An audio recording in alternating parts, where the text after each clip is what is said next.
us if you I can't. don't. Oh, now we're recording. I'll do the same thing. Hold on. I know how to do this. I've done this many times.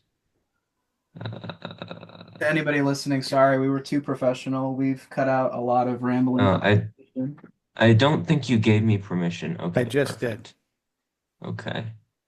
All right. I am Hey, now everybody. All recording. right, we're recording. Hey, everybody. Welcome to an unexpected podcast with our professional starts as ever. Mm-hmm. Today we have not a special guest, but a special returning host. We have Yay, I'm Mick with back us, from who is in yet another undisclosed location, keeping the world safe for democracy. But he is back and hasn't been on the podcast for a long time, but he's back making a special appearance to talk about Hobbit evil armies, which is the subject today. We're going to continue our stroll through the Hobbit armies book, doing the Hobbit evil armies, and then we'll transition from that, not today, but probably a different day, and make start going through the Lord of the Rings armies. But today, so Mick, I don't know if you've caught up on the past podcasts and what we've been doing. So when we yes. examine these lists, this is what we're going to do. We're going to talk through the lists. We're not going to go through every profile in it, although we may discuss certain profiles if they're material to why the list is good or why the list is not.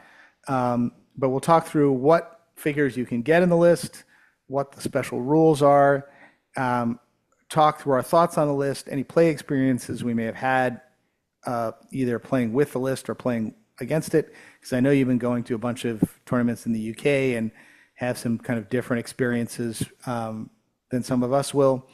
And then at the end, we rate these things by dumping them into one of four categories.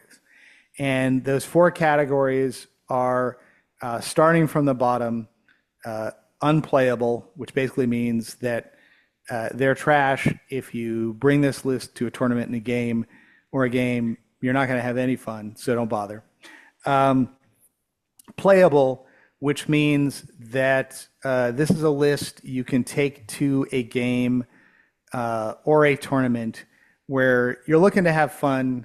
You're not looking to win the tournament, and you're probably not going to win the tournament, although it's conceivable if like everything goes your way. But you're going to have a good time playing. Win or lose, you're going to have some fun playing the list. And then we have competitive, which means we've got a list here that's odds on. If two equal players, two equal players play a dominant list and a playable list, the dominant list ought to win because it's got some strategic advantages over the others. And these are lists where if you want to win a tournament, these are lists to strongly consider. And then the last category is dominant lists. And these are the lists that you bring to tournaments that you must win, and you don't really care about how many friends you make or lose doing it, because these lists are just better than the other lists in the game. And in fact, when you play them, at least in certain circumstances, the other players, regardless of which list they take, may not even have bothered showing up because they're just going to lose. And we've identified a couple of those, I think, so far. I think Eagles at certain points was one of them, and Garrison of Dale was, I think, the others. Eagles are so annoying. So Yeah, annoying. yeah. Like, Uh, so annoying. and by the way, you can qualify your ratings here based on on point levels, because we recognize that some lists are going to be dominant at certain point levels or competitive at certain point levels and maybe just playable at other certain point levels, and we can kind of chat through that and how it works. But with that said, I guess we should make a nod to all of the stuff that's happened since our last podcast that we're probably not going to talk about today. What do you mean? We make so many podcasts so frequently. Yeah, I mean we've Yeah, we've made over 100 episodes in like the 5 years, yeah, like 120 something like that, except maybe like um, three in the last year. Yeah, but a lot's gone on since we recorded the last one, which I think we recorded at the beginning of February. Right. And here we are at the end of March. And I think since then we've had an FAQ Mhm. that didn't do a tremendous amount, but cleared up some questions and raised others. We're not going to talk about that because others have, and there's not really a lot there. A lot of new release announcements. We've actually seen the legendary third Army book that everybody has talked about. It's kind of like the fifth season of Battlestar Galactica that's going to clear up all the problems, but never actually comes. And then there's also been the match play guide that's been announced, and then some new figures like the long lost catapult troll, Yes. which is I've actually played against this thing, not the new model obviously, but a bunch of us kind of had rigged up catapult trolls onto the old rules and then hurriedly glued them down onto 6-inch bases, and got to play against this thing. And there's some amusing quirks that maybe we'll talk about. So fun stuff coming, but others have talked about that, and we don't know anything more than what everybody can see just by signing on to Warhammer community and looking at stuff. So we're not going to spend a lot of time talking about that. Wait, so you're not saying this is the emergency podcast? No, No, okay. it's not. Not the emergency. Okay. This is unexpected, but contains no unexpected knowledge. All right. It's unexpected in that you don't know when it's going to come out. It could be a week. That's right. It could be 5 months. Like, that's just where we're at. Yes. It's never late. It arrives precisely when it means to. Exactly. All right. Okay, so with that in mind, let's go through the Hobbit Evil List. I guess Evil List. Before we do this, who actually has a book or access to I do. something that looks like a book? All right, Mick does. On my phone. All right, so That's the other thing I have to say. Like I've always loved having books with me on tournaments, but then ever since like recently, more and more you can get all these PDFs and things. It helps so much. it And I have, does. like in the new edition, I haven't got any physical books. It's just everything either on my phone or my iPad, and it's just so much fun. Yeah. I mean, I have to say that the phone isn't great for those of us of more advanced years, just because the text is so small. But I mean, I do have all this stuff on my iPad, and Yeah, that's the thing. I tend to bring an iPad now to tournaments, and it's just so easy, so much easier, so much quicker. yeah, it does make your carry-ons a lot smaller. Yeah, it's just a backpack. Like I mean, it's literally just an iPad, not 5 books. All right, so Mick, do you want to kick us off with the Army of Gundabad, which is the first in the list of I was evil? gonna kick us off with Smaug, but You want to go backwards through these? We can do that if you want. I mean, judging by his rules, I think he's the definition of dominant. well, or unplayable. Although, I mean, yeah, I was going to say at a certain point Point level. limit. All right, Yeah. start with Smaug. We'll go backwards. My Start with point was Smaug. more ching because he's like dominant 10 or 20 or something like that, but it's fine.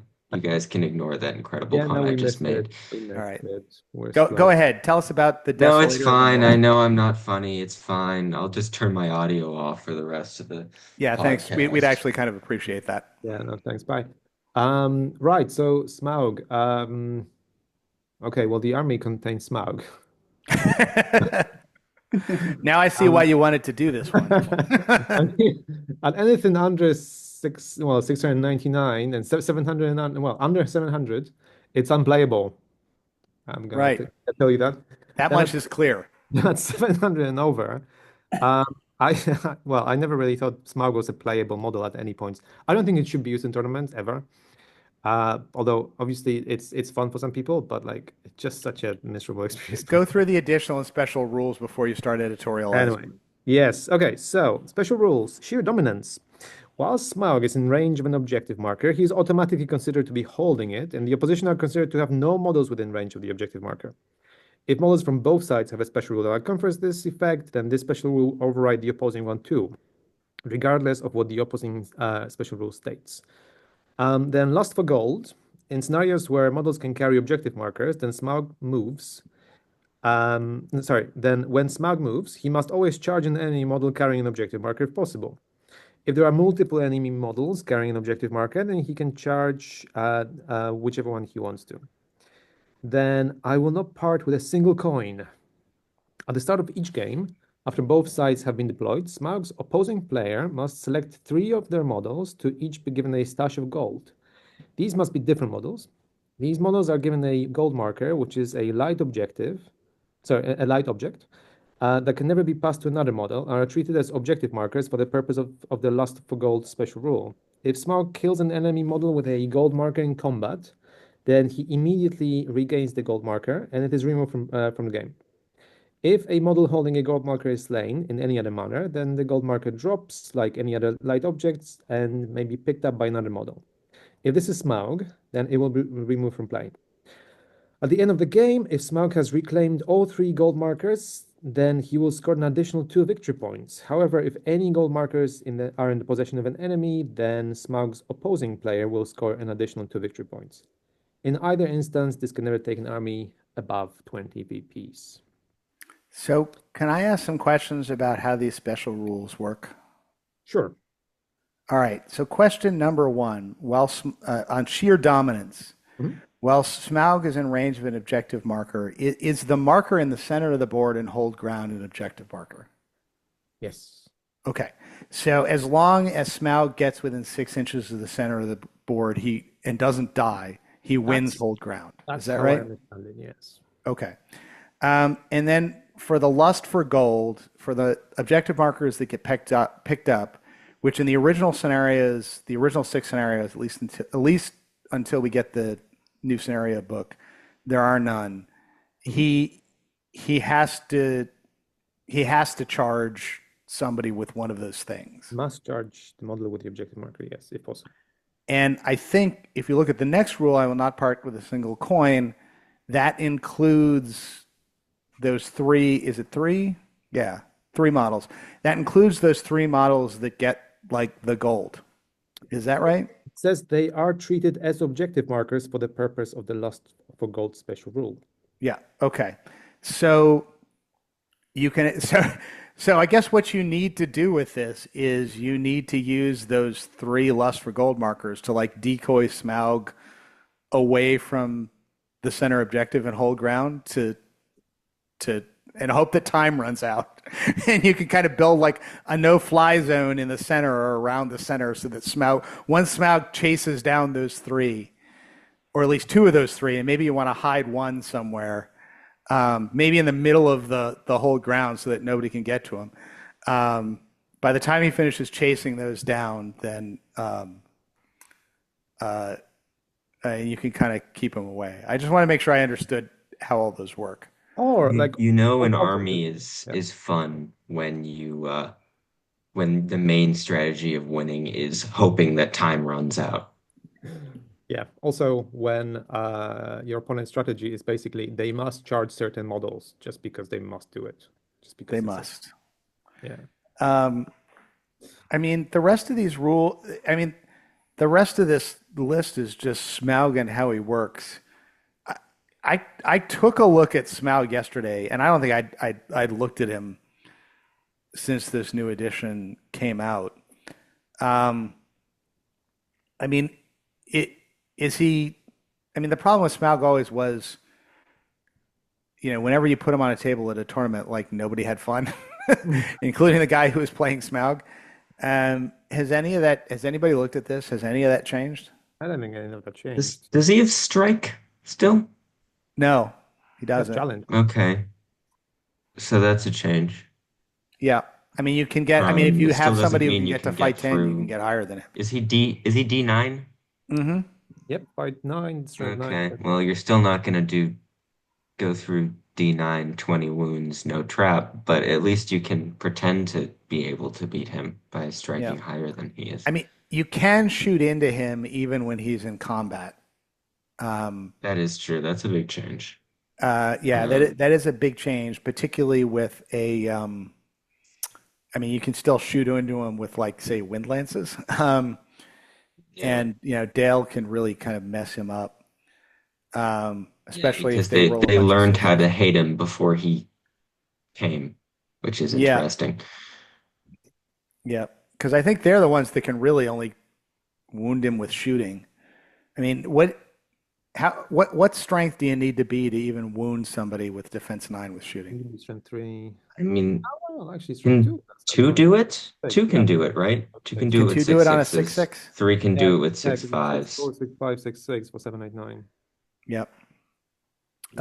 So, all right. So Dale's Not gonna Dale happen. bows are wounding him on 5/4s, and I think are they re-rolling to wounds or no, they re-roll to hits. They definitely, yeah, they reroll the hits, I think. Yep. And then Girion has some crazy stuff against monsters as well. I mean, the big thing that Yep. Smaug hates is the wind lances. Right. But either way, Smaug sees Dale, and the opposite of what happened in the movie happens. Yep. I think Dale's the army that reliably beats him. I mean, I don't. At this point, I don't know. I haven't played around with him, and I don't really care to play around with him to know how something else does against him. So, I mean, who knows? Maybe there's a game here. I just don't know one way or the other. Is I'm he really affected by the the? objective and hoping. Can Rivendell stop him? I mean, You Glorfindel know might what be able actually to. might have a good crack at it is the Fornos Legendary Legion, the Fornos list. Because you've got Earner who can copy his fight value, and then strike. And you've got Glorfindel who can also strike against him. Glorfindel can go two-handed. He gets +1 to wound against monsters. That list might actually have a crack at it. Yeah, I think you're right. Eagles could probably do it too, because if you just strike with Guy here after you charge him with other Eagles. Wahir doesn't have strike. Yeah, Gwaihir Oh, can't strike. Okay. If he just doesn't roll a 6, if you charged him, and if he's out of hills, he's might. Yeah. Then I think Smaug is actually a very, very good anti-Eagles list because he can just fire breath them and just torch them. Yep. Yee! Roast chicken. So I had vaguely in my memory some idea that Smaug had some sort of Mumak-like ability to like charge into people and like keep going, so you couldn't tie him up with one figure. Is that not so?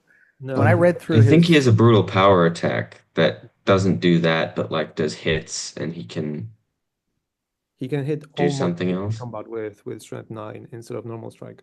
yeah, but that If doesn't you help run him away if you just winning, put one you guy know. into him at a time.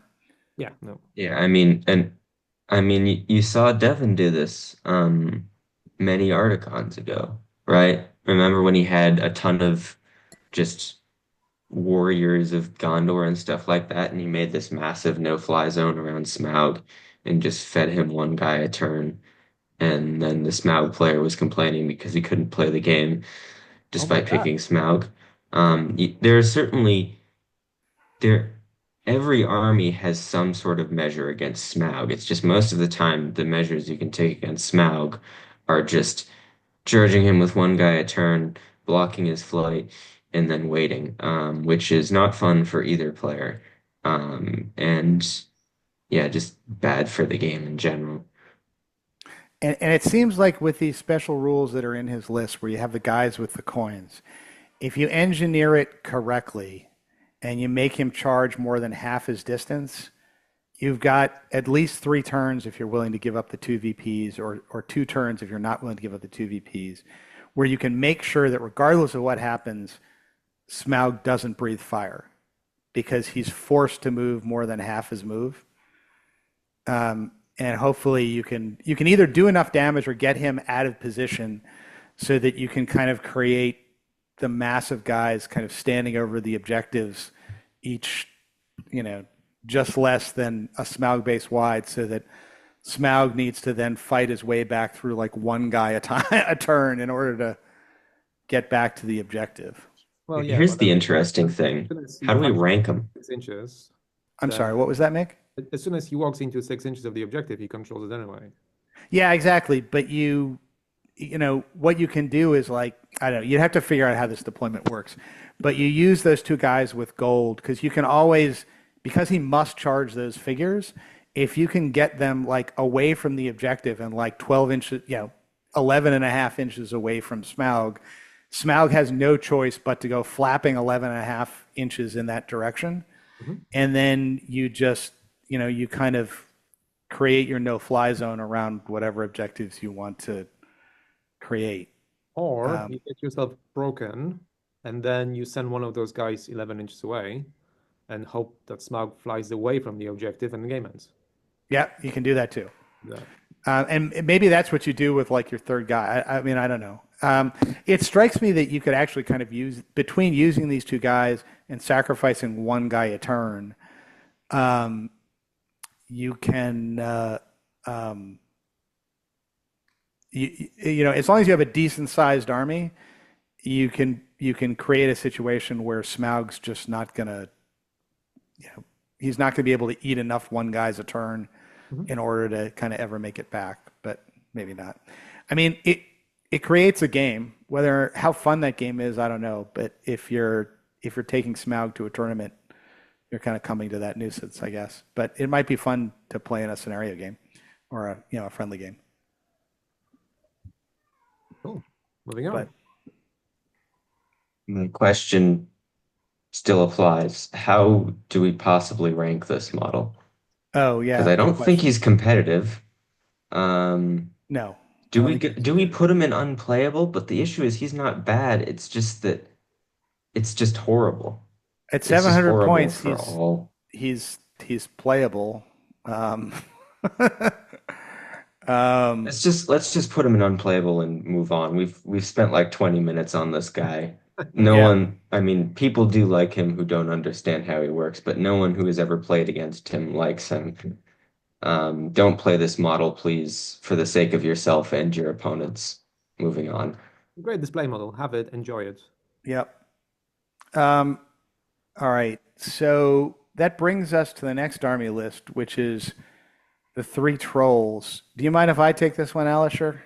Feel free. All right.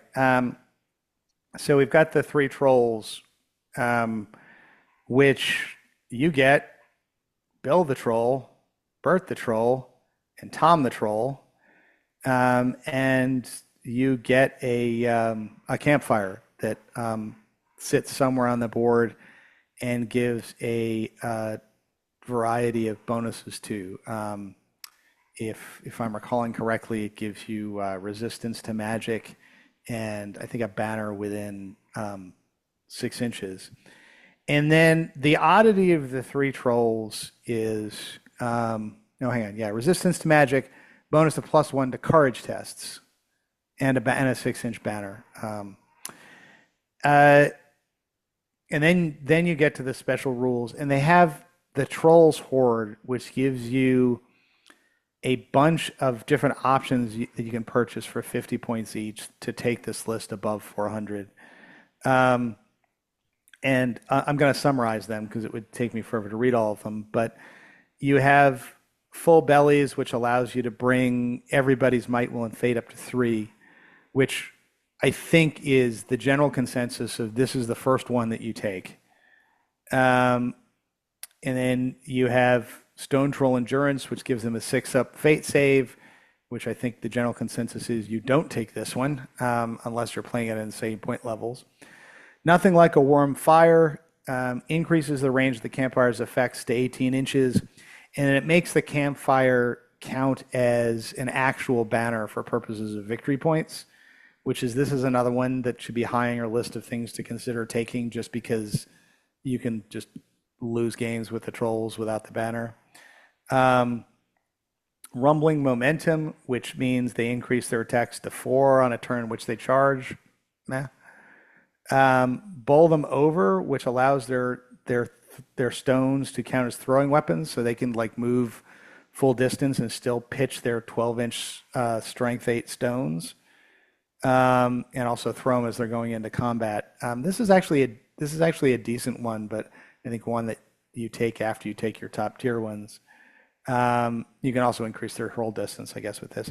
Dominant Presence, which is another one to think of. They kind of become mini Smaugs in that when they're near an objective, they automatically count as winning that objective. So this is another one that's kind of high on the list of ones to take because there are certain scenarios where you may well just win this. Savvy Fighters. This is another one that's useful. All three of these guys get strike. It's only Bill that gets strike out of the box. This allows all of them to take it, and they also get basically a 4-up Master of Battle for heroic strikes, so they can get it for free. So this is another useful one in combat. Tasty Livestock, which gives them 4 livestock markers, which you put them on the board somewhere, and if they get close enough to them, they can remove one, get a wound back. This is another one where it's kind of like, it's got some use, but there's others you do first. Cover of Darkness, which allows you basically to play at night if you want to. This is actually a useful one if like wind lances are heavy in your meta, because these guys really don't like armies with siege weapons, especially since there's if they get hit, there's nobody to, some troll is going to get hit on a 2-up scatter roll. So Cover of Darkness allows you to kind of at least mitigate that somewhat. Troll Cunning allows them to never be trapped, which is another useful thing. They can also reroll wound rolls against making strikes against a trap model, which is less useful, but I guess it's still there. Kitchen Utensils allows them to reroll wound rolls of a natural 1 when making strikes. This is kind of I don't know about this. That's mine, that is. And this means they can create stash markers within range of an objective marker, which allows them to take an objective and then move off of it. So this is, I guess, a useful way to, and unfortunately, but people can come and grab the stash markers and make them disappear. This is kind of a useful way to play the domination scenario, but dominant presence is probably the better way to go. So I've played these guys. I've played against these guys. These guys are fun. I mean, for me, these guys are playable. I've heard some talk that they can be dominant. I think they can be dominant at some points levels in kind of like between the 450 to 600 range. The problem is that if they run into Reconnoiter, they're probably going to lose regardless, unless they're playing like a small model count army. So I think for me, that kind of takes them off of the dominant level because there are some scenarios that are very hard for these guys to win. But that's kind of my take. I don't know what others' experiences have been. I mean, there was a lot of hype around these guys when the edition first came out. I saw a lot of people talking about how great they were going to be.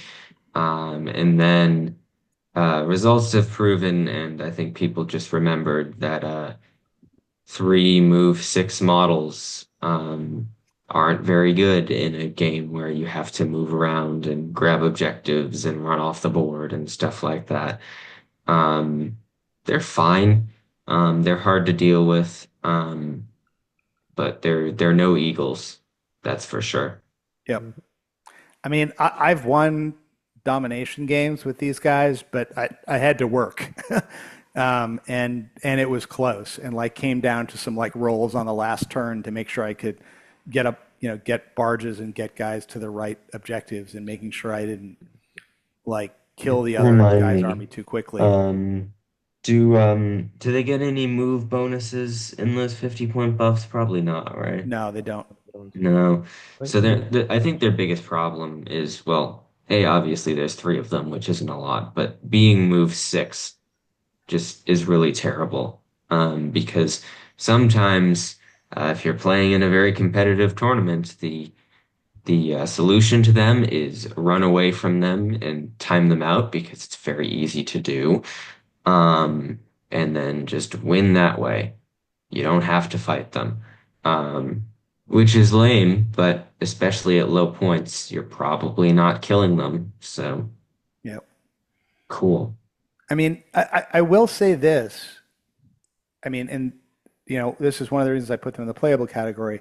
They're a fun playable army because um, you end up in these situations where somebody's basically going to play the scenario against you, and you have to come up with a strategy to try and beat that. And there are strategies to beat that, but you have to kind of come up with that, and the other guy can anticipate and counter. And that's playing these three guys makes SBG kind of a different game than it normally is. But it's, unlike Smaug, it's a fun, different game because both sides have different stuff they can do to win, and you have to kind of like reach down and play with all the rules, like barges and hurls to get critical stuff to happen, and using your thrown stones in critical situations, and you have to kind of use everything in that bag of tricks to kind of win with these guys, and that's a fun challenge. Yeah, they're definitely more fun to play than Smaug. But Yeah. Hey, Mick, can you jack your volume up just a little bit? my volume, yeah, I'm gonna speak louder. They're definitely more fun to play than Smaug. Yeah. Yeah, Yeah. okay. Yeah. Yeah, sorry, I'm just so far away from you that like maybe my voice just doesn't travel as far as America. But I Yeah. don't know, it's like I have to go through the Atlantic. So Yeah, that's right. You have to shout to be heard. You're yeah, actually good when you lean in. It's when you lean back that it's a problem. yeah, no, all good. Yeah, so are we saying they're playable from like 400 to like 600 or something like that? Because then afterwards everybody starts having like fight 6, fight 7 models and I think they're always too playable. much stuff. I think they're always playable. When you get to very high points and you start getting the horrible upgrades, it starts to become a problem. But I think Yeah. they have a decent range of playability. Yeah. I think you have to get I wouldn't really take them high at before 800 that plus. happens. Yeah. I think you have to get really high before that happens. And at least my feeling is, and this is kind of the difference between playable and unplayable for me is, are you going to have a fun game doing it? I think you're always going to have a fun game playing with these guys. It may be a fun game that you're probably going to lose, but you're going to have a fun time figuring out how not to. Hmm. Yeah, no, they're perfectly fine. So, all right, Alisher, that brings you, I think, to Goblin Town. Nice. And by the way, you will indeed need to sing these songs. I don't know if I can promise that. Quick rundown of the heroes. We have the Goblin King. Heroes of Fortitude include Grinna, Goblin Scribe, Goblin Captain. Independent heroes include Gollum. And the warriors, there are obviously so many of them. They're the Goblin Warriors. Additional rules, a Goblin Town army must always include the Goblin King. That's interesting. We have a variety of different special rules. I feel a song coming on during the priority phase. After priority has been determined, the Goblin King may choose to sing one of his songs. If he does, choose one of the songs below and apply its effects until the end of the turn. The Goblin King may not sing the same song as he has sung the previous turn. Batter and beat, make them stammer and squeak. Other friendly Goblin models treat the Goblin King as a banner with a range of 6 inches. You can yammer and yelp, but there ain't no help. Other friendly Goblin models within 6 inches of the Goblin King cause terror. Abominations, mutations, deviations. Whenever another friendly Goblin model within 6 inches of the Goblin King suffers a wound, roll a d6. On a natural 6, the wound is ignored. Bones will be shattered, necks will be wrung. Other friendly Goblin Town models within 6 inches of the Goblin King may reroll to wound rolls of a natural 1 when making strikes. Strength in numbers. Whilst your army is not broken, friendly Goblin models receive a +1 to any courage test they may take for charging enemy models with the Terror special rule. If they won't... Thank you guys so much for giving me the most rules to read. I like, oh yeah, I'm going to do the trolls. I'm going to do Smaug. All right. If they won't talk, we'll make them squawk. If the Goblin King or Grinna would kill an enemy non-hero monster model in combat, they can choose to take them prisoner instead. The hero model will still be removed as a casualty, including for the purpose of any objective or special rule. The Goblin King and Grinna may only ever have a single prisoner each at any one time. If they would subsequently be able to take another prisoner whilst they already have one, they must choose which one counts as their prisoner. If the Goblin King or Grinner are still alive at the end of the game, their controlling player will gain an additional 1 victory point for each enemy hero that is a prisoner, so long as the model took them as the model that took them prisoner is still alive. This can never take this army's total number of victory points above 20. Down, down, down in Goblin Town, each Goblin hero may increase their maximum warband size by 6 models. I think the only like profile specifically that, well, couple changes. Goblins, I think, are more expensive in this edition than they were in last edition. They were. So I think actually every figure in here, with the exception of the Goblin King himself, has had a significant game-changing change. I think Goblin King also went up by 20. Well, yeah, I mean, I guess with his Like with 4 his extra songs, goblins at this point. yeah.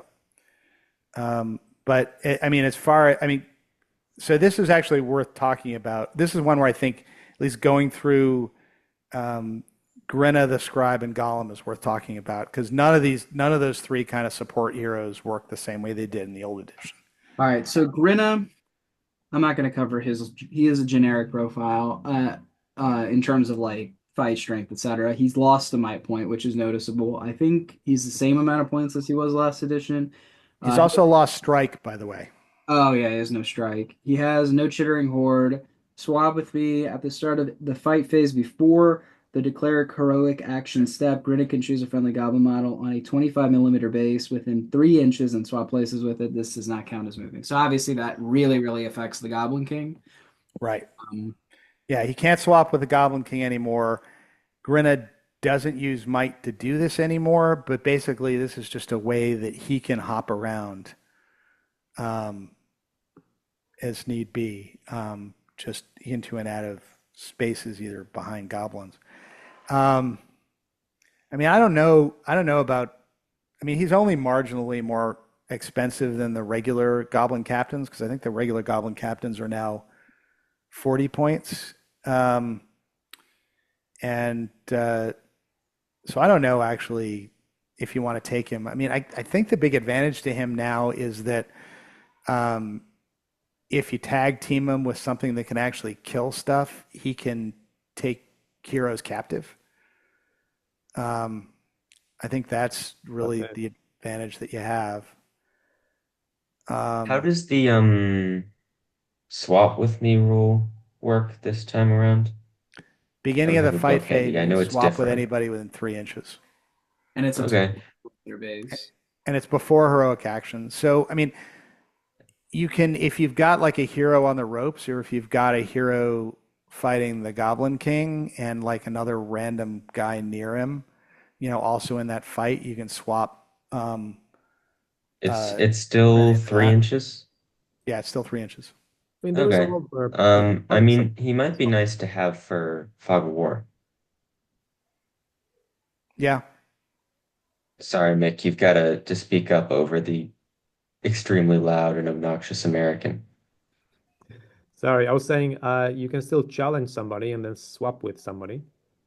Yeah, that's actually useful because he does have heroic challenge. Yeah, so you could get, let's say, Saruman charged with a random goblin and then swap in or something like that. Yeah, no, that's true. And then if he gets in trouble and he ends up in a one-on-one fight with a guy that he's challenged, he can just leave. Yes. Doesn't have to spend might for it anymore, which is nice. Yeah, for the 3 inches. Yeah, so so I guess there's some play there. I don't know how that's gonna spin out. Talk about the scribe, because the scribe's interesting. Yeah, so very, very different scribe from last edition.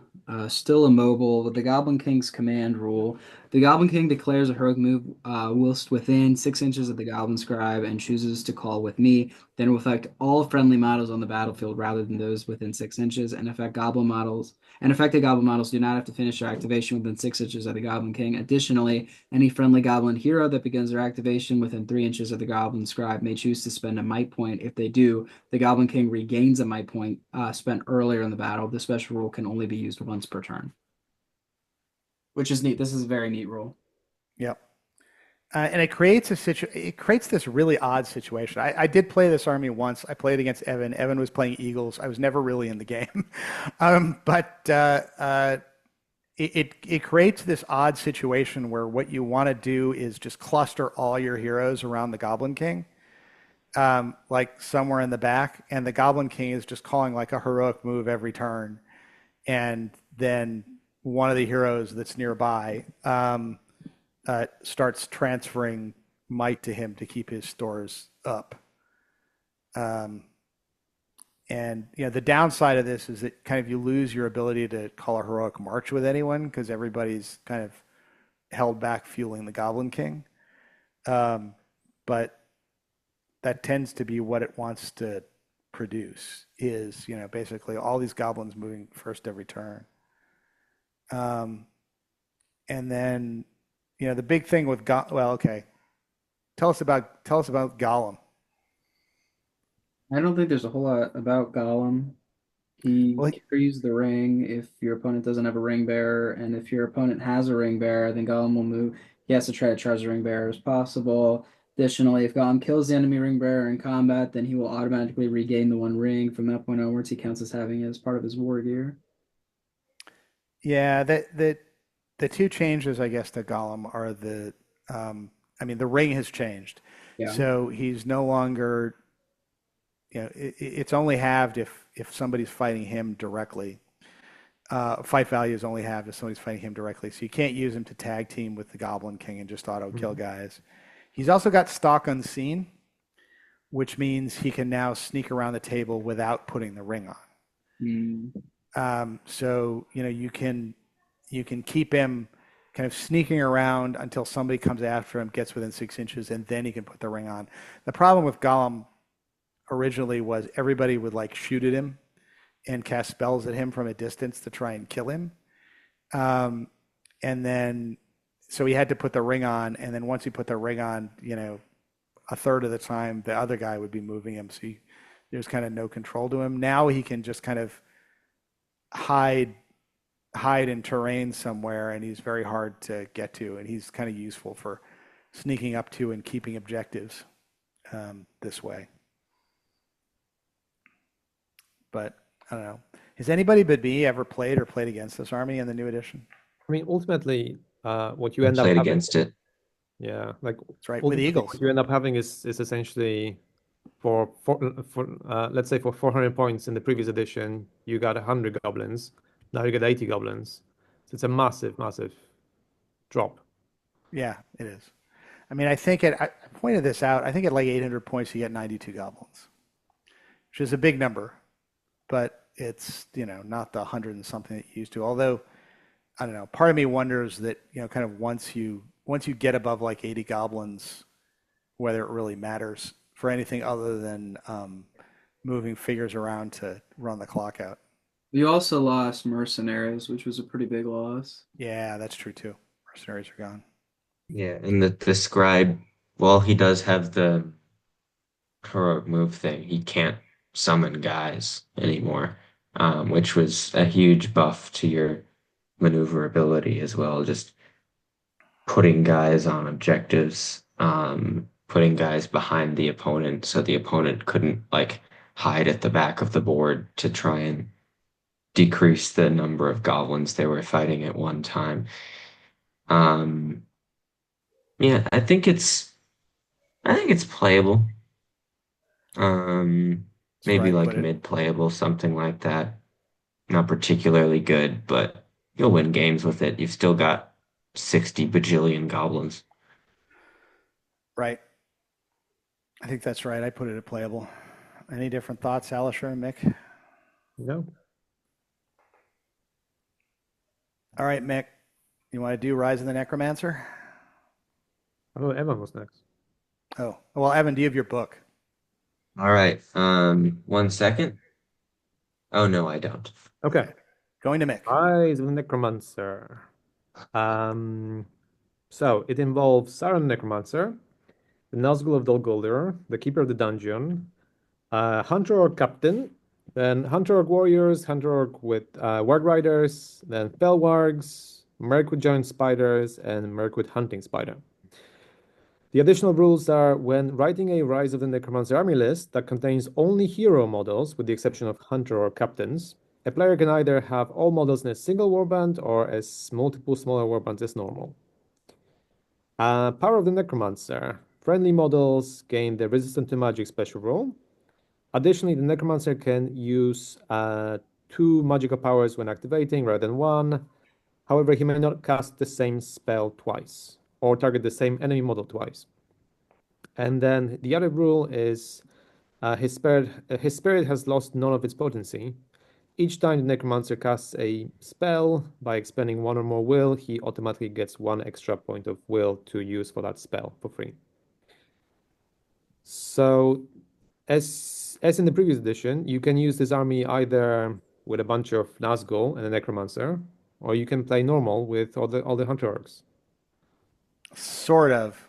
Put a pin in that, and we'll come back to that. Go You ahead. don't have to include the Necromancer in the army either. Right.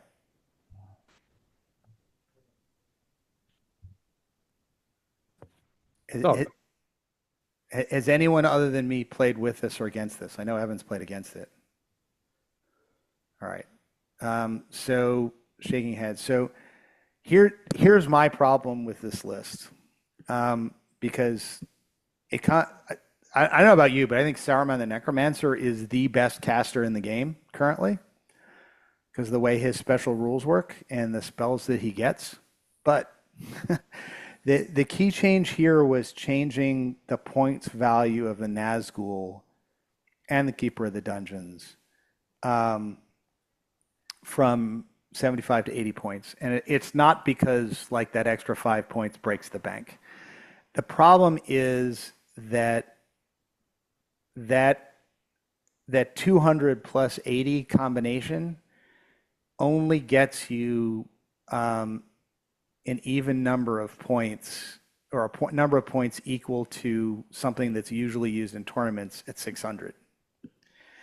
And if you're going to use the Necromancer and Nazgul or Keeper of the Dungeons, kind of the prototypical list, at any other points level, you're going to be significantly undercosted, underpointed, because, like, for example, at 800 points, what you end up doing if you want to just use these guys is you end up at 760, so you're playing at a 40-point deficit. I mean, you can make this up by throwing in, some hunter orcs or a couple spiders, but as soon as you do that, you break the additional rule of, if your list contains only heroes, all the models are in a single warband, and all of a sudden, all of your wraiths and the Necromancer are in individual warbands, which has the potential to completely screw you when you're playing a Maelstrom of Battles scenario, because you can end up with the Necromancer all on his own. And especially since, like, all of these wraiths only have like 1 might now. And that can end the game rather quickly.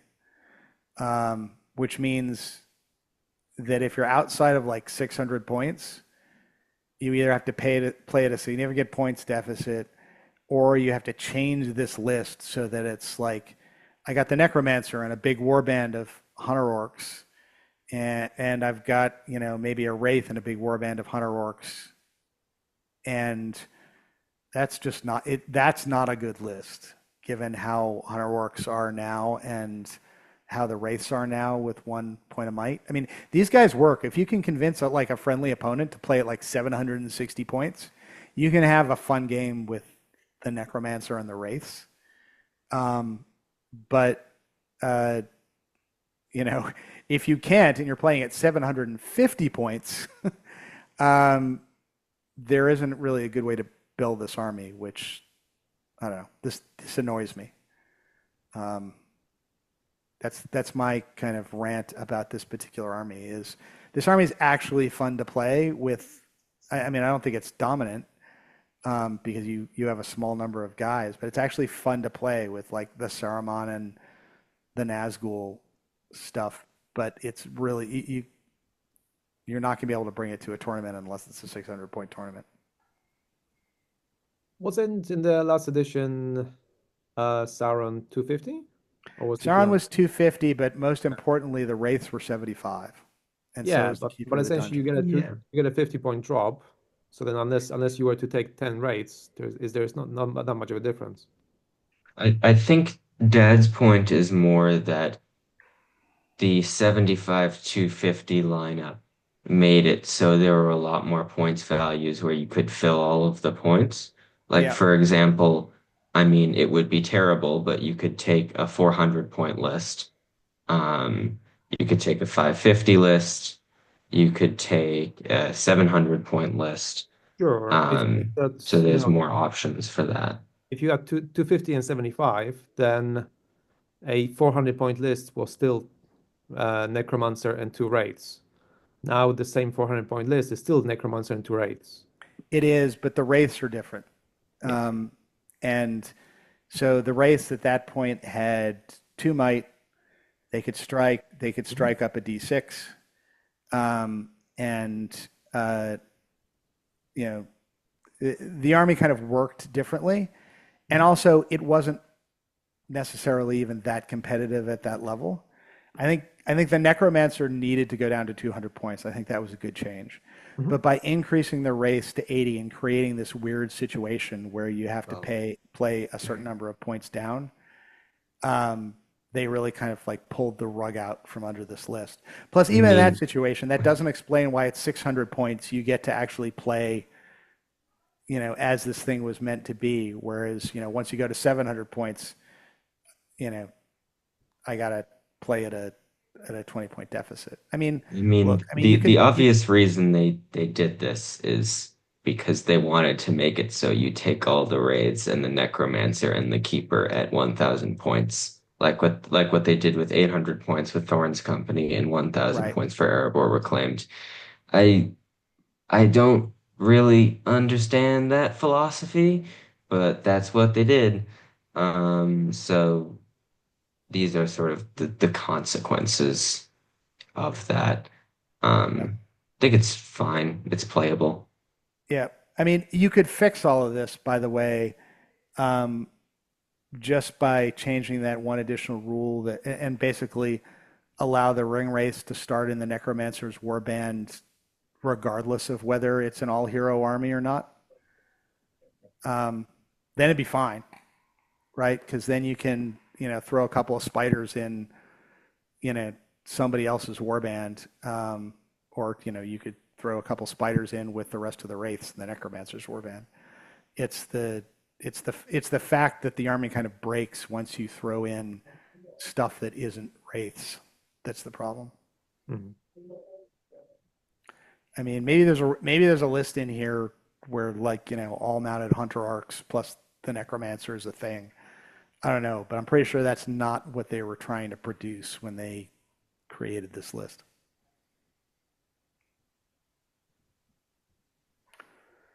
Oh, moving on. Moving on. Azog Hunters. Azog's Hunters. I guess, is it me now? Do I have this one? Yeah, go for it. All right. So Azog's Hunters, we have Azog the Defiler, who in this list can take the White Warg and nothing else. So it's a 225 point Azog White Warg combination now with 4 might rather than 6. You can also get Yazneg, who can be on foot or with Fell Warg and Lance. I'm not sure why you would ever take him on foot. Fimble, who you can add a 20-point Fell Warg to. Again, I'm not sure why you would ever take Fimble on foot. Narzug, who can't get a Warg, which creates significant problems, which I guess we'll talk about. Hunter Orc Captains, which can have some combination of Warg, bow, and 2-handed weapon. You can also have Bolg in this list with a Warg and bow.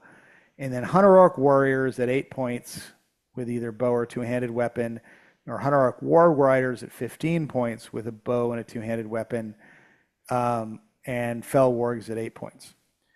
And the special rules are Morgul Arrows. So I think this is the same rule that was in the old edition. So anybody that gets wounded by a shooting attack from one of these guys has to then roll a d6 at the end phase of every turn. And if they roll a 1, they take a wound. This rule never really mattered, and I assume it's not going to matter in this edition either, but it's still there.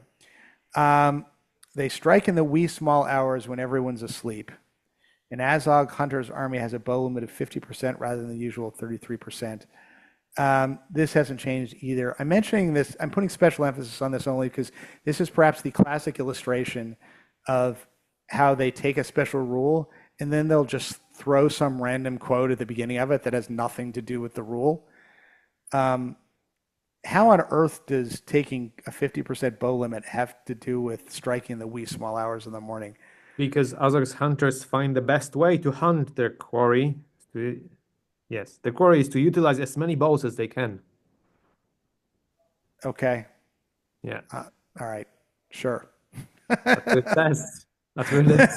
I guess bows are sort of like brushing your teeth, where they're a morning activity, you know what I mean? Yeah, I guess so. I don't know. Sometimes I think they're just not even trying on these special rules anymore.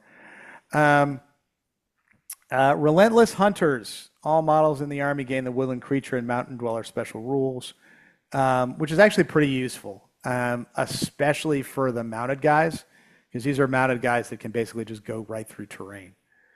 And the Pale Orc's demands.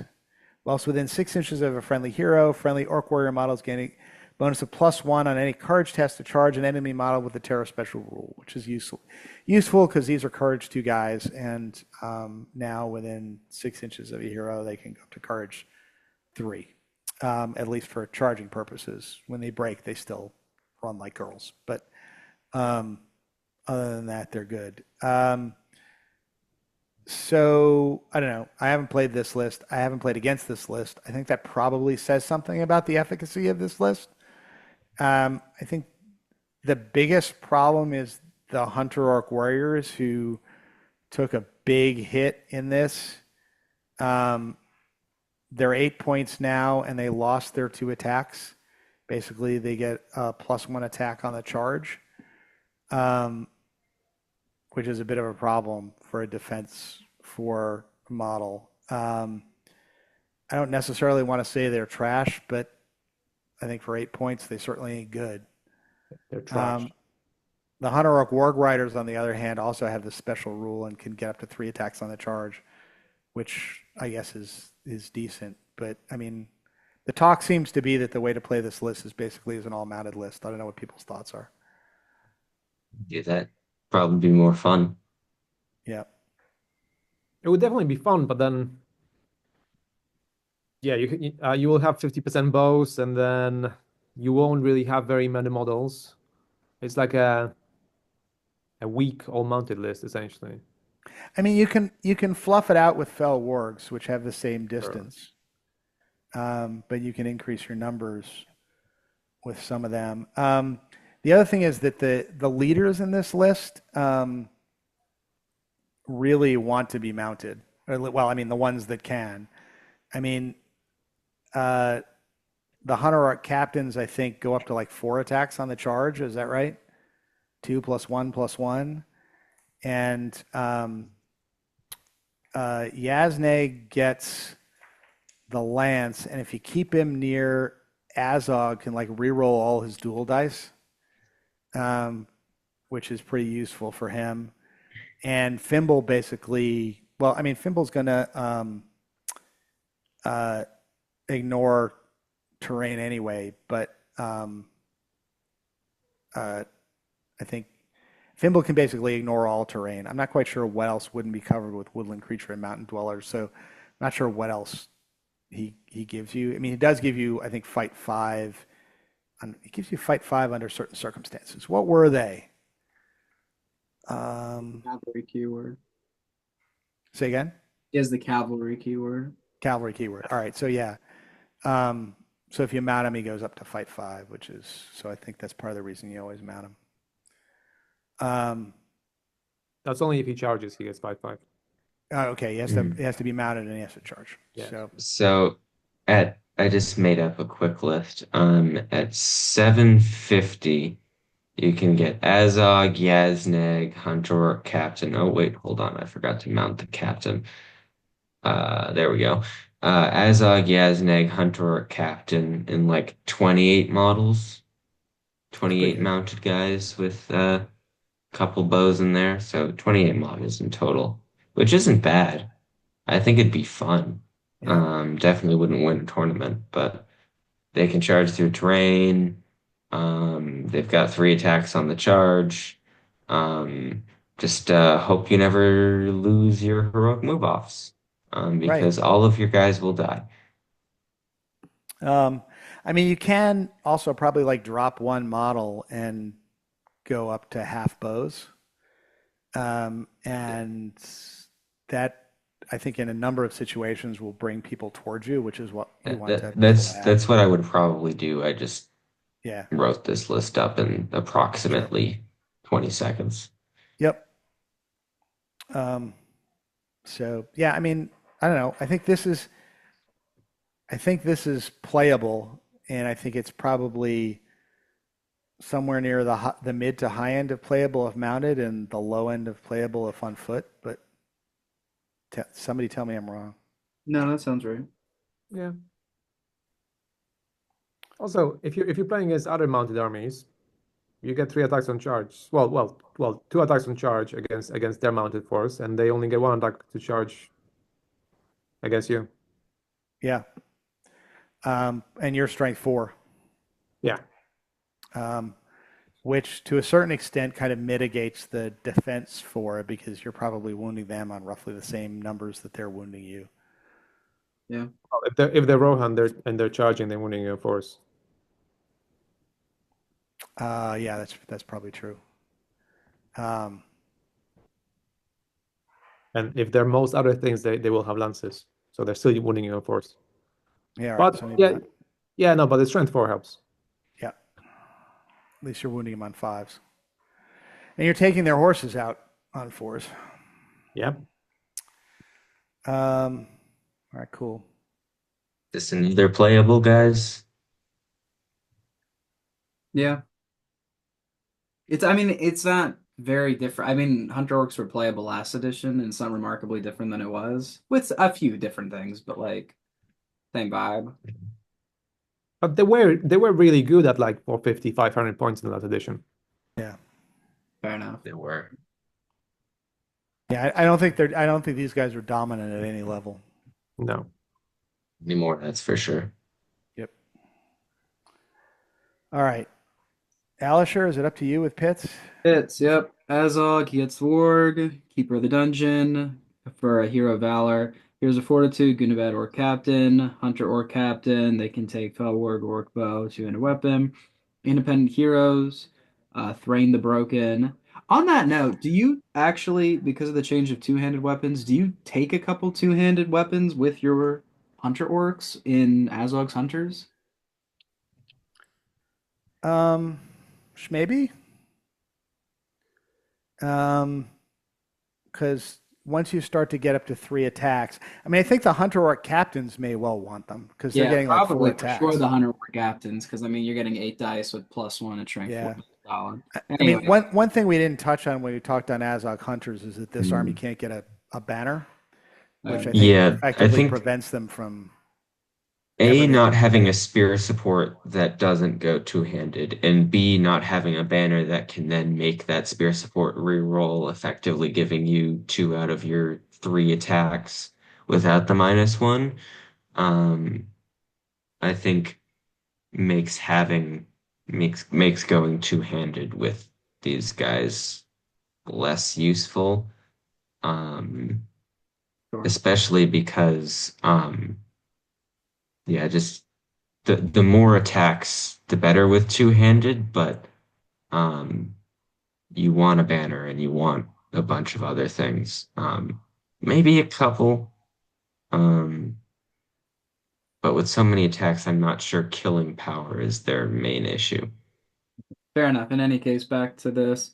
Independent Heroes, Thrain the Broken. For Warriors, you get Gunabad Orc Warriors, Hunter Orc Warrior with Warg. You can take fell wargs, Mirkwood giant spiders, Mirkwood hunting spiders, and then of course there's an assortment of warriors that you can have. Most notably, relative to hunter orcs, you can of course take a banner with the Gundabad.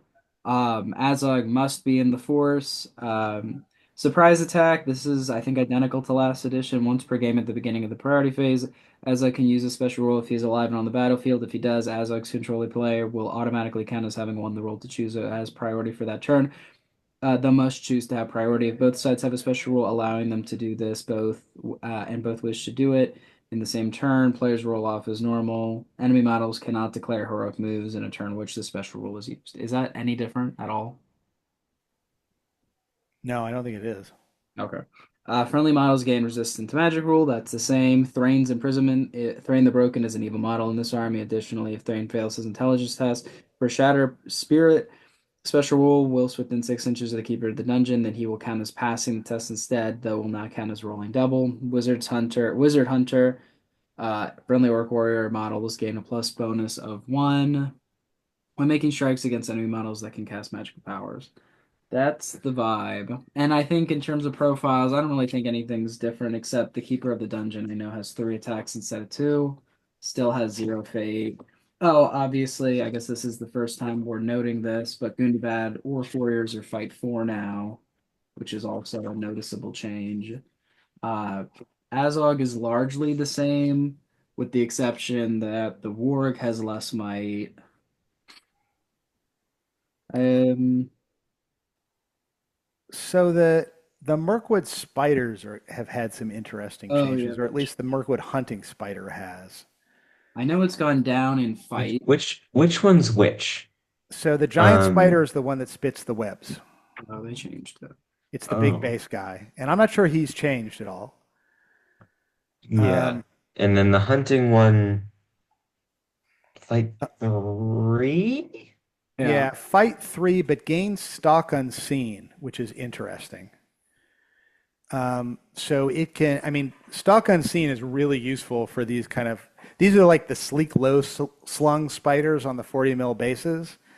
Um, and it's really easy to get like a piece of terrain or, you know, even a, even a bit of like spare pebble on the table in between you and your opponent, which creates, I think, a different. I mean, it used to be that you would actually like throw these guys in, you enrage them and throw them in to kind of kill stuff. Now they kind of like hide around the flanks and try and like take people unawares. They're actually, I think, really useful objective grabbers at this point because they can kind of sneak up on objectives and they have enough oomph behind them that they have a decent chance because they're strength 5 with poison. I mean, they can kind of sneak up on somebody and then lurk outside of 6 inches and then just charge it and kill that one guy you had back holding the objective. Um, so they kind of have a different role in the game. I originally thought they got nerfed, but I think with stock unseen, I think they may just have a different role. Though their role as objective grabbers is also somewhat limited in that they lost a point of courage too, right? Yeah, they did. They're courage 2 now. Yep. So if you break, well, then again, if you break with this army, everybody's Right. running. Yeah. Though Azog has a 12-inch stand fast, right? Yes. Yep. Um, so that should help. The issue is if you're on far objectives, that might not reach you. Um, Also, if they obvious, see Azog, then they won't get the standfast. And so they're so that's close to the true. ground, they might not actually see him. True. I mean, the main change with this list, I think, uh, I mean, you can't. The Hunter Orcs are worse. The Gundabad's are better. So you're probably just going to take out Gundabad's, would be what I'd do. Maybe a couple of Hunter Orcs, just because having 2 attacks is nice, but mostly Gundabad's. Um, but the really, really big change is Azog went down a might point, because the White Ward went down a might point, and he lost the free heroic combats, which were a big part of the list and why it was so effective. even then, the free go first and there's absolutely nothing you can do about it special rule is very, very strong. Um, and Compared to, I think what's probably the next list we're going to talk about, Azog can be mounted, and you can take gun to bats. Um, so I'm actually inclined to think this is probably the most effective or close to it, evil Hobbit list. Um, The White Ward just be inadvertently got buffed with Azog because it's just fearless in general now. Isn't last edition it had to be dismounted to be fearless? I think that's right. correct. I don't know if that mattered matters at all. Does it Um, like just make Azog inadvertently fearless or no? I don't think so. Um, That's actually an interesting question. I don't have. because they share heroic stats Yes. and they share um strength. Oh, okay. I don't know if that the fearless rule procs because that would be very good. I'd say that would probably be roughly equivalent to losing that might point. So in that case, that would be really good. But Yeah, yeah, actually. this one might break into competitive territory. I'm unsure though. I haven't played it yet. So, I mean, the other thing that's interesting about this is you have the ability, you can get the Hunter Orc Warg Riders in this. So, Azog kind of leading a squadron of Hunter Orc Warg Riders in which you can basically guarantee that they're going to get their charge in on one turn is pretty useful. Yeah, Um, and honestly, now that I think about it, wouldn't you just do all mounted in this list instead of doing it in the worse Azog's Hunters list? You lose the so, heroes, sure, but you can charge in when you lose priority, yep. or discharge in general, and then immediately call your special rule, which is extremely important because you'll have 2 turns of basically guaranteed charge bonuses, um, which the other list falls back to a 50-50, which if you lose, you probably just lose the game. I think you still want a foot core of Gundabad's if for no other reason than to get a banner. Oh, I just meant purely like comparing the two all mounted lists, Oh, right. comparing taking this all mounted to all mounted Azog's Hunters. I think I think So this one, if you want to take all mounted, might just be better. so what you do get in Azog's Hunters that you don't get in this is Bolg, who an argument has been made that he's the better of the two. Um, In this edition? in this edition, yeah. Well, I mean, he's cheaper. Well, it's the He's same points.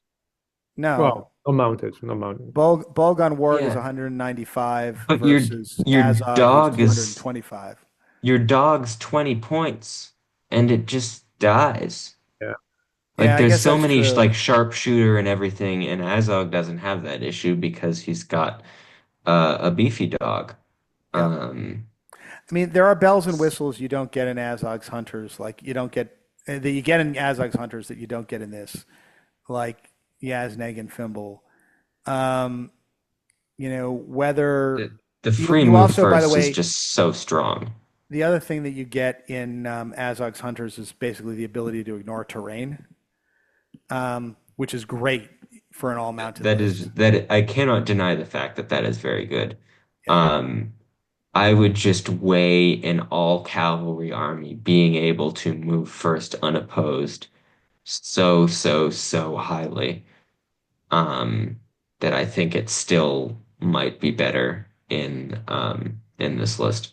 Yeah. So look, I'm not arguing that you're wrong. I'm just thinking there are advantages to the Azog's Hunter list that the Dol Guldur doesn't get, and if you're going to do an all-mounted list, I would have to think long and hard as to which one I wanted to take because there's It's benefits just a either way. shame. it's just a shame because I feel like this list, like even if you want to spam Hunter Orcs on foot, which you shouldn't because Hunter Orcs on foot are bad, this list is still better because you can take a couple of Gundabads, one of which is a banner. Um, you get the move first thing. Like it feels like it does Azog's Hunters better than Azog's Hunters, whilst also having the option to take Gundabads and therefore be a better list. Yeah. Um, so look, if you, I don't know. I mean, if I wanted to take a combined arms list, you take this one. Um, and there's significant advantages to a combined arm list, banner being amongst them. There's no question about that. I think if you want to do the all mounted list, you could do it in this one with certain advantages, and you could do it in the other list with certain advantages. And I mean, it may well come down to questions like, how much terrain is on your local table? Um, maybe if you're playing in the UK, you play Pits of Dol Guldur, and if you're playing in the US or Australia, you play Azog's Hunters. Um, Well, depends. Depends. Although I was thinking, as someone who's basically been playing almost like all mounted pretty much for 3 years, almost exclusively, I think the yeah, the big advantage for pits, the fact of ignoring terrain, a lot of the time, what I find with like Rohan lists is that people will find that little forest on one flank and then the other flank, and it becomes quite tricky at times to do very much. So then you have to over rely on bows. But if you can ignore that terrain, then in those situations where someone's using a forest, they suddenly can't, and you can start surrounding them. And then you can actually run away through that forest if you needed to. And so you can hit somebody and then you can run away possibly. So it just gives you a lot more maneuverability and options. Whilst moving first, well, on a heroic move roll off, you still move first half the time anyway. And that's really the only advantage that the special rule gives you The to the guide other you. one of the other advantages you get if you're ignoring terrain with cavalry is against other cavalry armies, because then you can take all of your cavalry, move it into the woods, Yes. um, and or move it to the other sides of the woods, and all of a sudden the other guy's like, I can't get within charge range of him. I mean, Um, chances are then if it's Rohan, then they will just shoot you down, and you'll have to engage anyway. yeah, I mean that's true, but I mean for other mounted stuff, No, of course but there is that yeah, option. Yeah. especially since with Azog's Hunters, you can get half bows. And, it may be that maybe that you can outshoot that Rohan. It just kind of depends. I mean, Um, maybe that with the hunters you actually run half wargs and half riders. All of the riders have bows, but then the wargs give you more models. I don't know. yeah, maybe. Um, but yeah, all right. They're both interesting, right? Uh, and I don't know. I'm kind of curious why we haven't seen more of these armies on the table, because I just haven't seen them. And it may just be because nobody's got like all mounted. Um, Well, I think they're old and the changes that were made to them were just like unremarkable. Like yep. the one we're talking about now, the pits was basically just nerfed except specifically for the keeper. And sure, they did get +1 fight value on the Gundabats, which is good. Um, but there's not much that's like really interesting about them. Um, as compared to, Minas Morgul and all these lists that got drastically changed or got all these new cool things. This one's just sort of boring. Mm.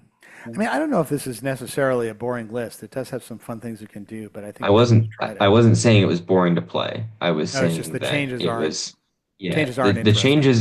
changes are boring, and when you eyeball it, it doesn't look good. So if it was changed and it doesn't look good and the changes seem boring, then why Yep. play it? Yeah, fair enough. Yeah. So where are we at on this? Playable. Not very competitive. Um, I think Pitts is. I actually disagree. I don't think it's. I'm on the fence if it's competitive or not. I'd have to play Pitts. Um, because obviously I played Pitts last edition, did very well with it. It's been changed quite drastically. Um, but the fight four could be really, really good. The Keeper of the Dungeons having 3 attacks is a nice buff. Losing heroic combats is huge, so I don't think it'll be firmly in the competitive territory, which is what the previous Pitts was. I think it might make it into competitive, but I'm not going to support that opinion before I have played it in the new edition. That's fair. I think I that's guess where I am. out of 5 is like a 3+, or like out of 10 is like a 6-ish, 6.5. I guess the way I'd phrase it is I think this is high playable competitive question mark. Mm. Yeah. Needs more work on that, but it's definitely a list that I would have to take seriously if it showed up on the other side of a table from me.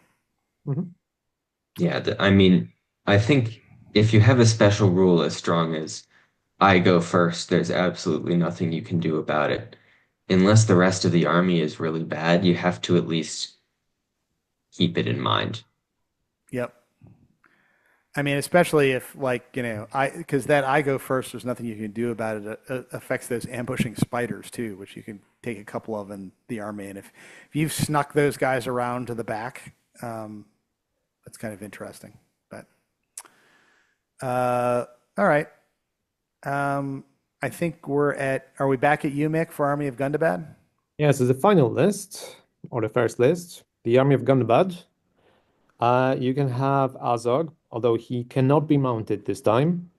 Then you have Bolg, who can be mounted. And Azog can get the stone flail. Let's not forget He the can stone get flail. that stone flail, yes. Then you have Gundabad Orc Captains, Goblin Mercenary Captain, and then you have a Troll Brute, the Gundabad Catapult Troll, then Gundabad Orc Warriors, Berserkers, Goblin Mercenaries, the Trolls, the Ogres, and Warbats. Then your special rules, if your general is either Azog or Bolg, which pretty much always it will be, then your general gains the Master of Battle special rule on 5+. Then here ends your Filthy Bloodline. Azog may reroll any failed to wound rolls, making strikes against airborne models. Then the Horn of Gorgoroth. Once per game after priority has been determined, as long as your general is alive and on the battlefield, they can order the friendly Gundabad models. Sorry, they can order the Horn of Gorgoroth to be blown. Until the end of the turn, all friendly Gundabad models gain a bonus of +2 to their courage. And additionally, until the end of the turn, all enemy models on the battlefield suffer -2 penalty to all of the courage tests. This is not cumulative with other rules like that. And then raise the banners, which is a big change from the previous edition because it doesn't allow Matt to take his signal tower anymore. You Oh have the no. signal tower by default. It's somewhere out there. During the priority phase, after priority has been determined, as long as your general is alive and on the battlefield, they may command one of the banners on the signal tower to be raised. If they do, choose one of the banners below and apply its effects until the end of the turn. And you may not raise the same banner as the previous turn. So the three are the banner of Dol Guldur. All friendly Gundabad models on the battlefield count themselves as being in range of a banner. Then the banner of Gundabad is all friendly Gundabad hero models may declare Heroic March free. And the banner of Angmar, whenever a friendly Gundabad model suffers a wound, roll a d6. On a natural 6, it's ignored, and Berserkers will pass on a 5+ instead of 6 for their special rules Oblivious of Pain. So this is a cool one because you can take the new Catapult Troll whenever it's released. That's probably the main reason to do it. So This is an army I played Well, against a lot. Go ahead. Go yeah. ahead, Oh, Adam. I was just gonna say both of us have played against the catapult We troll, have. Dad and I. It's a very sad model, is how I would describe it. Because it is extremely easy to trap, extremely easy to kill, and that base size, dear God, like actually seeing it, like visualizing it in your head is one thing, but seeing it on the board is a whole nother thing because it feels like it takes up like a quarter of the board. And It if does. there's like any terrain on the board, it just can't go anywhere because part of the base will get in the difficult terrain and then it'll be going half move and then it'll Well, get no, stuck between two actually it houses. won't. It's worse than that because it is a siege weapon. It has the Oh siege yeah, that's right. weapon It can't go siege through engine. terrain. Yeah, it has the siege engine keyword, which means it cannot enter difficult terrain. Um, Hmm. uh, yeah, I mean, all right. So since we're off on this catapult troll tangent, I mean, it is it, it is a fun figure to. It's a fun model to play with and against. It is not going to win you any games. You're probably going to have fun with it.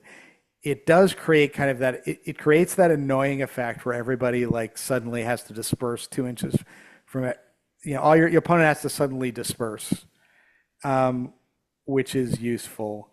No, Um, honestly, I think there's an argument for not dispersing and just leaving a guy behind the lines, and and just just like hoping. one guy Yeah, 6 inches away, because he doesn't have any might points, that's right? true. The Yep. whole concern with the doing that with like a catapult or something is the siege veteran can just go, oh, I'm gonna might that 5 to a 6 and just poof. Now I the mean, I will troll. say I've been victimized by that six and had like a game winning strategy set up with what was I playing? I was playing Defenders of Edera, no, Defenders of the Hornburg against this, and had Olwen all set up with a bunch of folks uh, to do a heroic combat that would have ended the game. Um, you know, with a bunch of friends, and you know, of course, this catapult troll.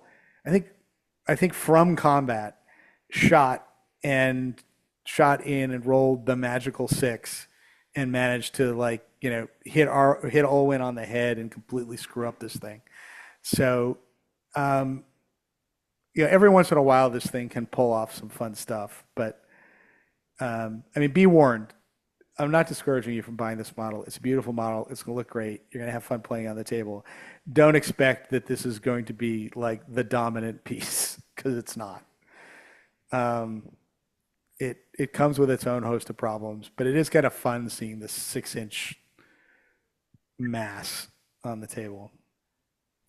So we go back to the army list we were talking about Yeah, then before we tangent went over. on that Please do. massive You tangent. have two of them, because what's better than one? All True. right. So this is actually an interesting problem with this list. The true problem with this list is not in any of the units that it has, any of the units that it can get, but in the fact that there are so many of these fun units that you can get.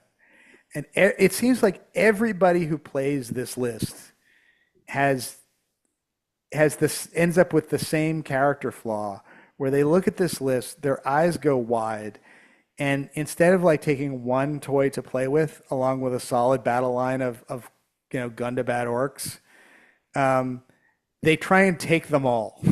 and and and it's like it's not like I'm going to have like this battle line of Gundabad orcs and I'm going to take a troll brute along with it. I'm going to have Azog, a battle line of orcs, and then a troll brute, and my troll brute will do troll brutey things while the rest of the army does rest of the army things. No, I'm going to take 3 troll brutes and like no Azog, just like a couple of captains, and like 2 Gundabads, one of which carries a banner. And I've seen this happen like so many times. Or like I'm going to take 6 ogres and a captain. And I mean, I think I played against this. I may have played against this army like half a dozen times. I don't think I've ever seen Azog or Bolg in it. And it's because the people that I'm playing against are like, no, I want to take all these cool monsters. I And think actually I played a game against you at one point with this list. And I was doing the classic me thing, which is totally optimal, no fun allowed whatsoever. And I think I had zero monsters in the list yeah, and mounted Bolg, two captains and bats. And I won that game, which I think is the only game that that either of us has ever lost to this list. yeah. Um, and I do get that where it feels like you want to take all these cool things, but the optimal way to play the list is Bolg mounted because you can't mount Azog, so you don't want to take him. And then just dudes and a couple of warbats in there because warbats are good. Maybe some berserkers. Um, but yeah, the optimal way to play is boring, so no one does it. I, I'm not 100% sure that's optimal, but I think it is definitely suboptimal to have more than one toy, right? And there's a whole bunch of toys in this list. It's, the Goblin Mercenaries are a toy. Um, Getting a bunch of Berserkers are a toy. The Troll is a toy. The Troll Brood is a toy. The Gundabad Ogres are a toy. Um, but don't take more than. But for whatever you do, don't take more than one. It's all toy soldiers anyway. It's all Yep. toys. Yep. Just, just push toy soldiers. Yep. Pick I one know it's guy. like it just feels to me like if you wanted to play a more serious game, you'd play Pids, and then if you wanted to play with toys, you pick this. Yep. Yeah. But I mean, yeah, I think that's probably right. But this is a perfectly acceptable way to play with toys. But if you're going to play with toys in this list, pick one. All of Don't try them. and take them all, or you're not. I mean, it'll look cool, it'll sound cool, and then you'll lose every game. I just find it interesting how in the Legion of Azog, you're essentially discouraged from playing Azog. Yeah, I mean, I don't know. I mean, to a certain extent, by the way, I think Azog is a toy, right? Being able to take him with the stone flail. I mean, because the stone flail can do it. I mean, Azog with a 3-up mighty blow is, pretty darn scary. Yeah, Fight 6 is not what it used to be though. It's not, but on any hero that like can't get above fight 6, is But I don't want to get into this argument too much because it feels a bit off track, but I feel like Azog is killing that guy anyways. Um, but actually, no, he's not because he's on foot. he's on Uh, foot. He's on foot, right? it No, if you're doesn't gonna make get it him, you get better. him with the stone flail. I want to check his rules and see if there's any way he can strike up above that. I know he couldn't. I know he couldn't before. I want to see. Yeah, no, even after heroic strike. So there's no way to get up above um, 6 with this stone flail. But if yeah, so maybe not. I mean, maybe Azog's not kind of the way to go. I can't really remember if he's got any. I mean, even though, I mean, being able to wound on a 3+ though is actually pretty scary. So maybe Here's an for 100. interesting thing Yeah. that I didn't know existed. I'm fairly sure Bolg's um Bolg's kill count special rule changed, didn't it? Oh, let's see.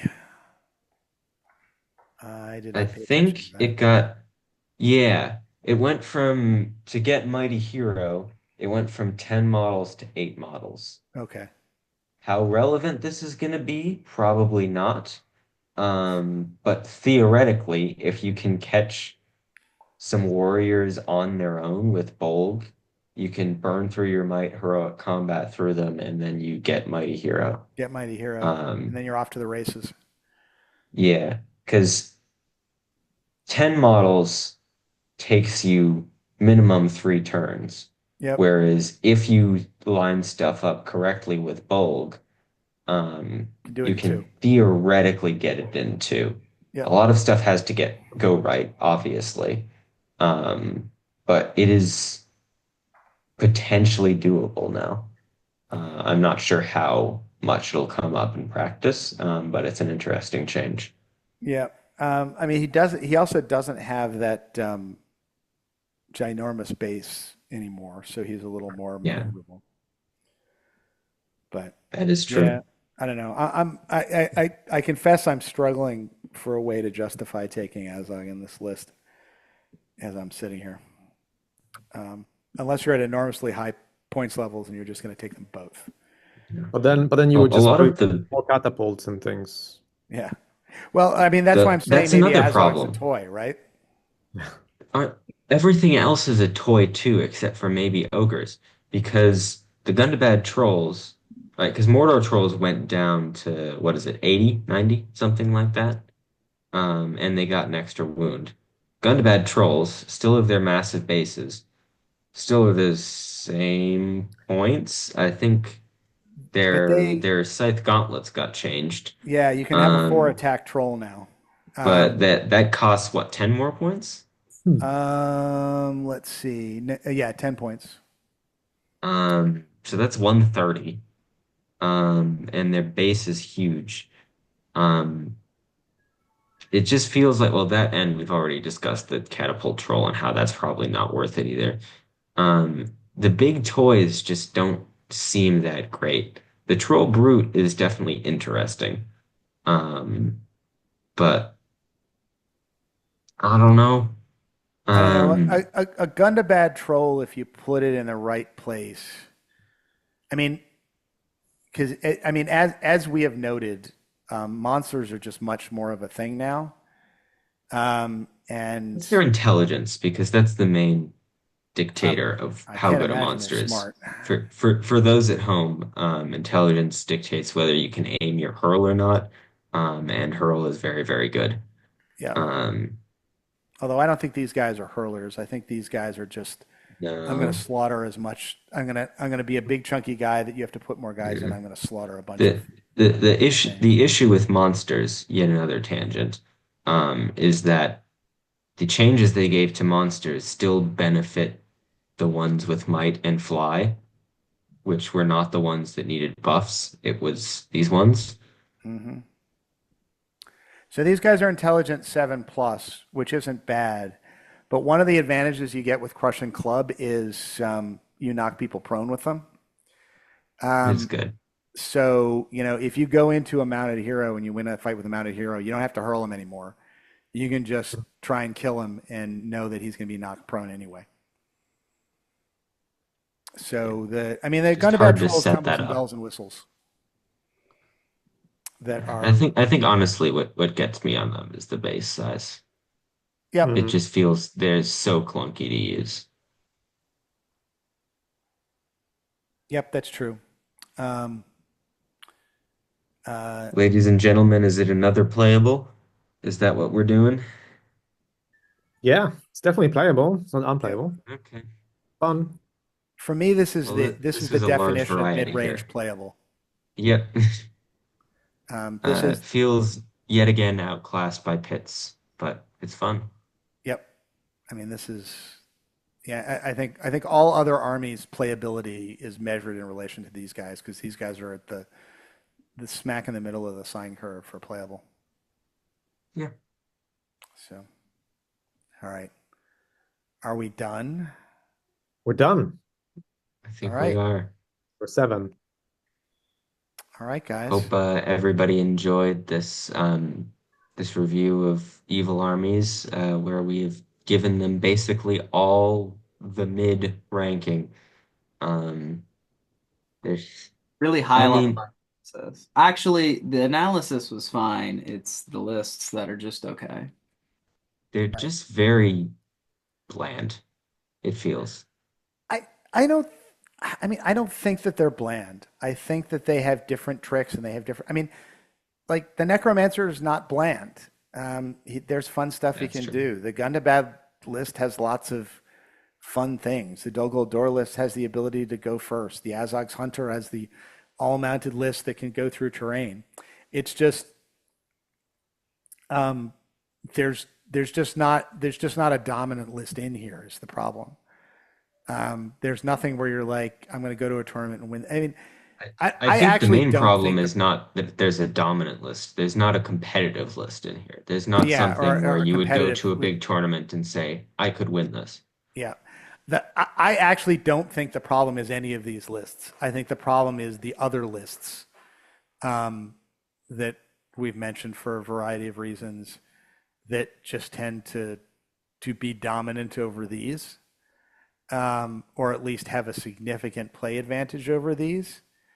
Um, I think the the ideal would be if all of the lists worked like these, where this is a list. There's no guarantee you're going to win with this list, but each list has its own kind of fun tricks that you can do stuff with, and if you play it right and you meet the right opponents, you can win a tournament with them. I mean, in an ideal world, all the lists would look like these, in my Hmm. head at least. Hmm. Yeah, no, I fully agree. Otherwise, you just have things like Saruman's White Hand that goes, yeah, I don't care. I Yeah. don't care about any of these lists. Yes. Or or Garrison of Dale. That's like, oh, look at your funky toys. I will kill them all in 2 turns. Yeah. you know. Um, Yeah, but I have more of them. I have like two more catapult trolls. You have to kill three of them now. Oh, okay, 3 turns. so how You does know? that work? So ca are catapult trolls both siege engines and monsters? Yes. Yes. They just instantly die to wind lances. So that's an interesting question because it depends whether they are a large siege engine or a small siege engine. Um, and I don't Actually, yeah, if think they're it a large says. siege engine, they take 1 wound. Yeah. Or do Well, you just except count them as monsters, in which case you reroll to hits against them as they're large targets, so you ignore in the ways, and then you just kill them instantly. except you deploy them behind a house and then fire three catapults at So those they can never windlasses. leave. Take out the They're just windlasses, stuck then you there put with them their up in. base. Yeah. So I remember, I mean, we can go down this rabbit hole. I remember trying to figure out the answer to this question. And unfortunately, I have to. So this is the downside of the iPad versions is finding the darn books. There we go. Uh, Within your library. All right. Advanced rules. Siege engines. Attacking a siege. Well, all right. Siege engines and shooting and attacking a siege engine. Um, let's see here what the answer is to this question. I remember kind of going down this thing. Uh,